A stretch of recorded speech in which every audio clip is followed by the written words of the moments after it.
আফগানিস্তান এই একটি দল গোটা বিশ্ব ক্রিকেটকে দেখিয়ে দিচ্ছে যে কিভাবে নিজের দেশীয় ক্রিকেটকে ডেভেলপ করতে হয়। তো আজকে তারা অস্ট্রেলিয়াকে হারিয়ে দিবে।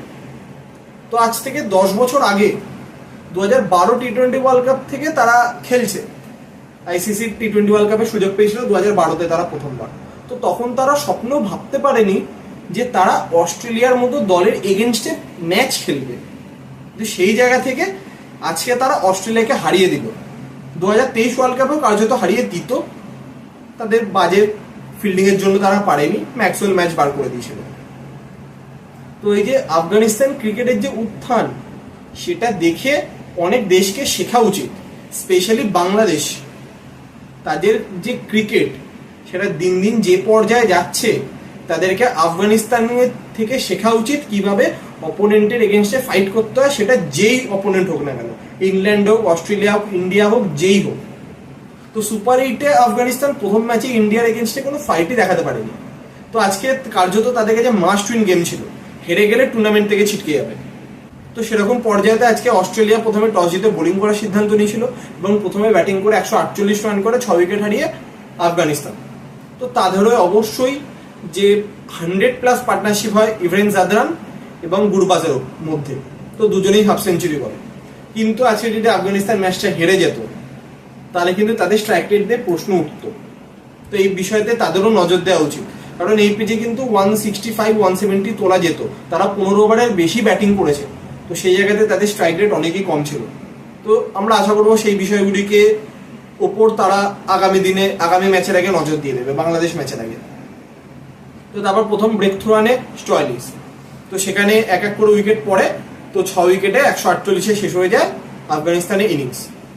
তো তারপর যখন ব্যাটিং করতে আসে অস্ট্রেলিয়া, তো তখন জ্বলে ওঠে আফগান বোলাররা। গুলবাদিন নাইব, তিনি 4টি উইকেট নিয়েছেন এবং অবশ্যই আজকে তিনি ম্যান অফ দ্য ম্যাচ। এবং নাবিনুল হক দুরন্ত, তার কারণ হচ্ছে প্রথম ওভারে যে ইন্টেন্সিটিটা দরকার ছিল আফগানিস্তান দলের, সেটা এনে নাবিনুল হক। প্রথম ওভারেই ট্রাভিস হেডকে বোল্ড এবং তারপরেতে মিচেল মার্শকেও তিনি আউট করানো। যে প্রথম দুটো ঝটকা যেটা দিয়েছিল নাবিনুল হক, সেখানে আফগানিস্তান ম্যাচে ছিল। তারপর নাবি এসে ডেভিড ওয়ার্নারকে আউট করে। তো তারপর ম্যাক্সওয়েল আর স্টয়নিস মিলে পার্টনারশিপ বিল্ড করছিল কিছুটা। তারপর এন্ট্রি হয় গুলবাদিন নাইবের, তিনি স্টয়নিসকে আউট করেন, সেখানে দুরন্ত ক্যাচ নেন গুরবাজ। তারপর একে একে উইকেট পড়তে থেকে ম্যাথিউ ওয়েডকে আউট করেন রশিদ। এবং ম্যাক্সওয়েল আজকে ফর্মে ছিলেন, তিনি হাফ সেঞ্চুরি কমপ্লিট করেন। কিন্তু তার যে উইকেটটা, যে মোমেন্টে এসছে গুলবাদিনের বলে এবং যে ক্যাচটি নিয়েছে নূর আহমেদ, তিনি বোলিংয়ে অতটা ভালো আজকে করতে পারেনি, তো ফিল্ডিংয়ে ব্যাকওয়ার্ড পয়েন্টে যে ক্যাচটি তিনি নিয়েছেন, দুরন্ত ক্যাচ। তো সেখানেই কার্যত ম্যাচ শেষ। তারপর একে একে আরো উইকেট পড়তে থাকে। গুলবাদিন নাইব ফাইনালি 4টি উইকেট নেন এবং যে লাস্ট ব্যাটসম্যান যাদের ছিল জাম্পাকে আউট করলো ওমার জাই এবং 127 রানে অল আউট হয়ে যায় অস্ট্রেলিয়া এবং 21 রানে আফগানিস্তান হারিয়ে দিল অস্ট্রেলিয়াকে। তো এখন যা সিনারিও, সেমিফাইনাল সিনারিও, ইন্ডিয়া যদি কালকে অস্ট্রেলিয়াকে হারিয়ে দেয়, তাহলে কিন্তু পুরো ওপেন হয়ে যাবে সেমিফাইনাল স্পট আফগানিস্তানের জন্য। জাস্ট বাংলাদেশকে হারাতে হবে। আমরা আশা করবো তারা বাংলাদেশকে হারিয়ে দেবে, কারণ তারা যা ফর্মে রয়েছে। তো এইরকম ক্রিকেট তারা যদি বাংলাদেশের এগেইনস্টে খেলে, তারা 100% কি 200% ম্যাচ জিতবে, কারণ বাংলাদেশের এখন যে কারেন্ট কন্ডিশন।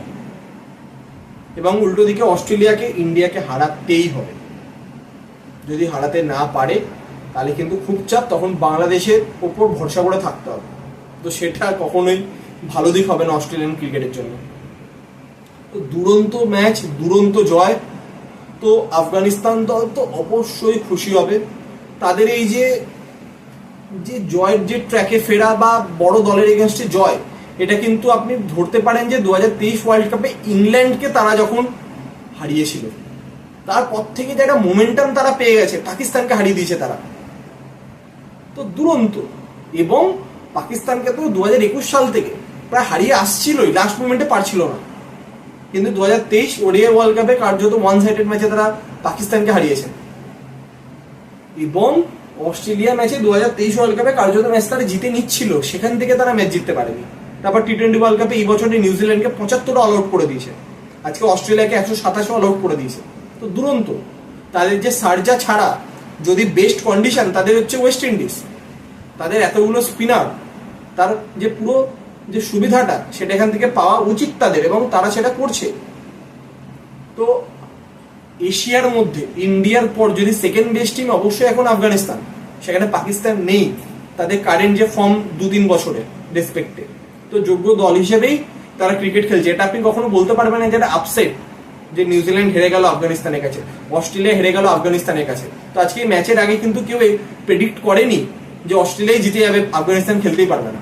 সবাই জানে ম্যাচ 50-50, বা ইন্ডিয়া আফগানিস্তান ম্যাচও যখন ছিল তখন সবাই বুঝে গেছিল যে 50-50। সেখানে আফগানিস্তান ওই দিনকে ফাইট করতে পারেনি, সেটা আলাদা ব্যাপার। তো এখান থেকেই অবশ্যই আফগানিস্তান দল চাইবে নেক্সট ম্যাচে মোমেন্টামটাকে ধরে রাখতে। তো অবশ্যই তারা চাইবে না যে ওভার কনফিডেন্স হয়ে যেতে, কারণ তাদের টার্গেট একটাই থাকবে, ফার্স্ট টার্গেট সেমিফাইনাল খেলা, সেকেন্ড টার্গেট ফাইনাল, এবং থার্ড তো অবশ্যই ট্রফি জেতা। তো এই টার্গেটকে মাথায় রেখে তারা অবশ্যই চাইবে যে পরশু দিন তাদের যে বাংলাদেশের এগেনস্টে যে ম্যাচ আছে সেখানে তারা যাতে খুব ভালো পারফর্ম করতে পারে। এবং উল্টো দিকে অস্ট্রেলিয়ার দল, তাদের ব্যাটসম্যানরা আজকে ভালো রান করতে পারেনি, তারা টস জিতে বোলিং করেছিল, তো বোলাররা খারাপ বোলিং করেনি, 148-এর মধ্যে আটকে রেখেছিল। তো অস্ট্রেলিয়ার সব থেকে কারোর জন্য যদি আপনার খারাপ লাগে সেটা হচ্ছে প্যাট কামিন্স। তিনি আফগানিস্তানের এগেনস্টেও আজকে হ্যাট্রিক নিলেন। তিনি পরস্পর দুটি ম্যাচে, টি-20 ওয়ার্ল্ড কাপে দুটি ম্যাচে হ্যাট্রিক নিলেন। তো তিনি স্বপ্নের ফর্মে রয়েছেন, কিন্তু তার এই হ্যাট্রিক নেওয়ার পরও দল জয় পেল না। তো তার হ্যাট্রিকের কোনো ভ্যালু হয়তো তার কাছে থাকবে না। তো কালকে তাদের must win game against India, তো মেগা ম্যাচ হবে। তো তারা অবশ্যই চাইবে নিজেদের 200% দিয়ে সেই ম্যাচে খুব ভালোভাবে ফাইট করতে। তো ইন্ডিয়া ভার্সেস অস্ট্রেলিয়া ম্যাচ যে কোন লেভেলের হবে সেটা এখন থেকেই বোঝা যাচ্ছে। তো আমরা আশা করবো অস্ট্রেলিয়াও সেই ম্যাচে ভালো পারফর্ম করবে, এবং উল্টো দিকে আফগানিস্তান দল তারা এই ম্যাচের দিকে নজর রাখবে এবং বাংলাদেশ ম্যাচে খুব ভালো ক্রিকেট খেলবে।